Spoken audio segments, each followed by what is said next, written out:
Çox sağ ol sənətkar. Yəni Dəyməz. maşına heyfin gəlmədi. Maşına sürməyə almışıq da. Əvvəl axır dağılacaq. Əsas odur ki, qəşəng yerlər gəzib Hə, görürük. əlbəttə.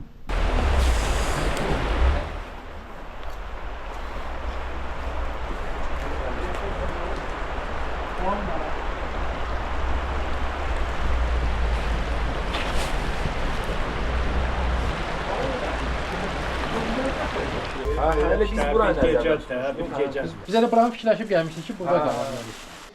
Ağlan istanıb. Yox, mən gələm şimdi. Elə belə dəyişirsən. Gələm şimdi. Hə, su istidir.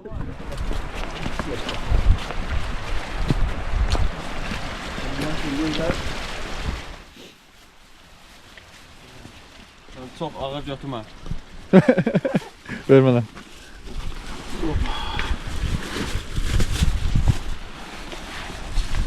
Mən nə götürüm? Bir dənə də mənə nəsə. Yeməkləri götürürsən, su götürürsən. Bu su deyil, bu şeydir. Lazımlı deyil. Lazımlı şeydir.